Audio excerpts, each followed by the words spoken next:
I think in India we have education happening in many spaces.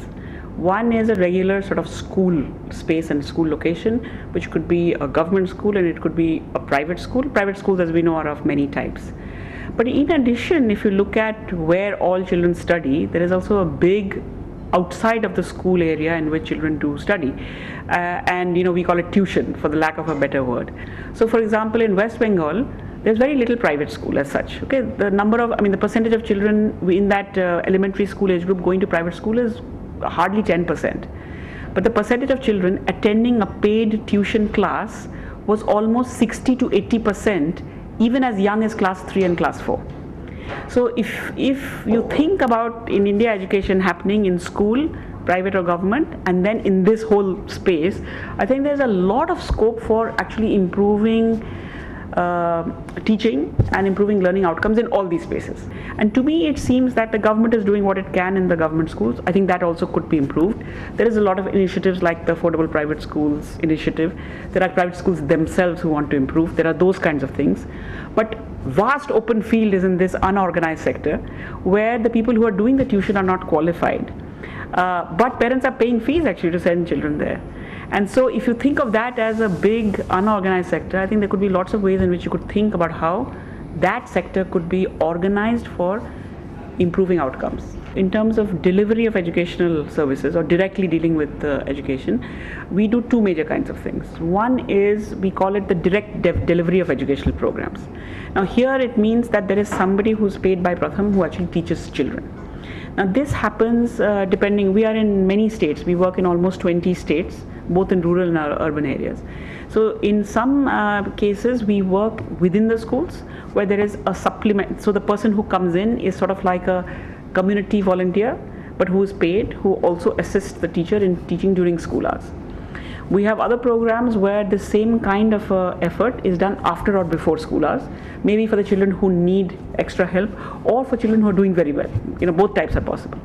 And a third is this kind of a program which is run in the community.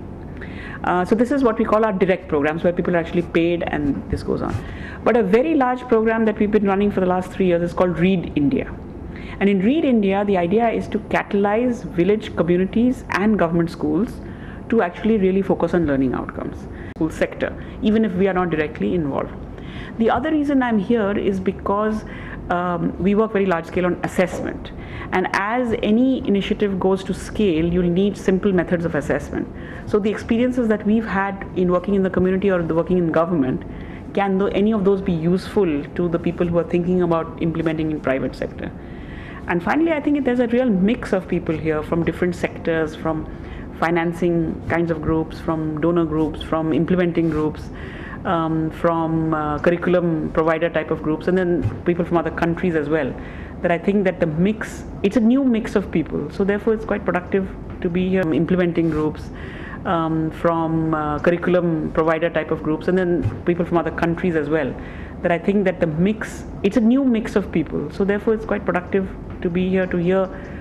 We speak in a lot of government forums, in a lot of community forums, but this is a place where there is a diverse set of people, so people are asking interesting questions, so that's good.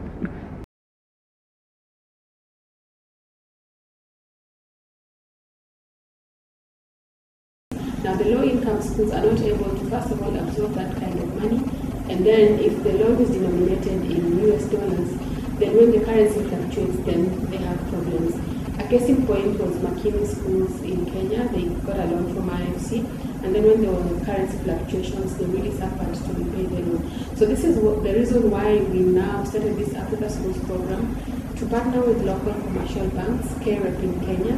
So the role of the bank is to be able to give loans in local currency, in Kenya shillings, for example, in Kenya, and also to give loan sizes that the schools, the low-income schools, are able to afford. So the partnership with KREP at the moment is basically a risk-sharing agreement that we have.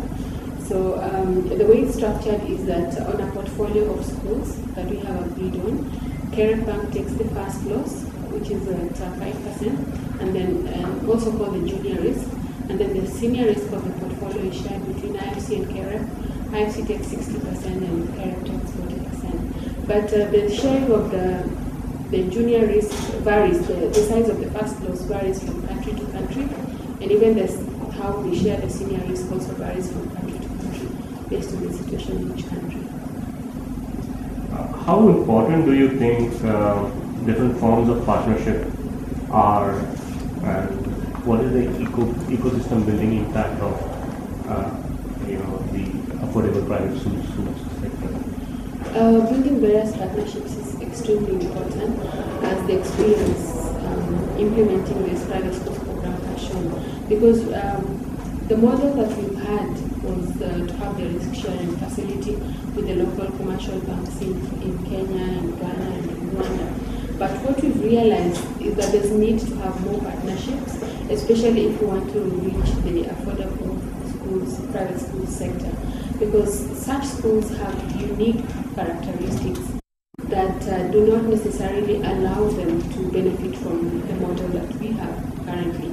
So that's why it's important to get partnerships with like-minded organizations interested in this sector to be able to reach the affordable private schools. And what do you think about this APS symposium? Do you think that symposiums like these will help find the right solutions for this sector and depending on the challenges faced? I think this symposium is really timely and very relevant and useful. It is when people begin to recognize a common problem, when people begin to have a common interest, and then they begin to work towards reaching a common solution. What I believe has been happening is various organizations have been interested in the sector in various ways. Various entrepreneurs all over the world start these two businesses, but there hasn't been one voice speaking for this sector. So this symposium is important in that it brings all the stakeholders together, and as the years go by, more and more stakeholders will begin to know about it, and this sector will receive more recognition from all players and governments. And I believe it is symposiums like this, gatherings like this, that will work towards improving the quality of education provided in these schools. So quite a useful event. What do you think are the key takeaways for you from the symposium? The symposium has just started, so I'm still expecting to get a lot of takeaways. But for me, it's just understanding the definition of affordable private school from various stakeholders, from various school entrepreneurs, just seeing it from other people's perspectives, and also exploring the various ways of addressing the needs, especially the access to finance needs from the various perspectives. Great. Thank you so much, Jane. Thank you. We just made it in 5 minutes. That's it? Yeah, that's it. Okay. So, Maybe I should have talked more about IC. Yeah. Okay. Still rolling? Rolling. Can you, if you have seen today's school visit, so But IC. yeah. Okay. Still rolling? Rolling. Can you, if you have seen today's school visit, so what do you think are the similarities or differences between the private schools in India and in Kenya? There are no differences. There are no differences. There are lots of similarities. Schools being run on rented premises, schools not having a lot of facilities, just trying to make do with the little space that they have, but seeing a lot of commitment from the school owners, from the teachers of the school, and also seeing enthusiasm from the kids. They're definitely enjoying the education they're getting from that school.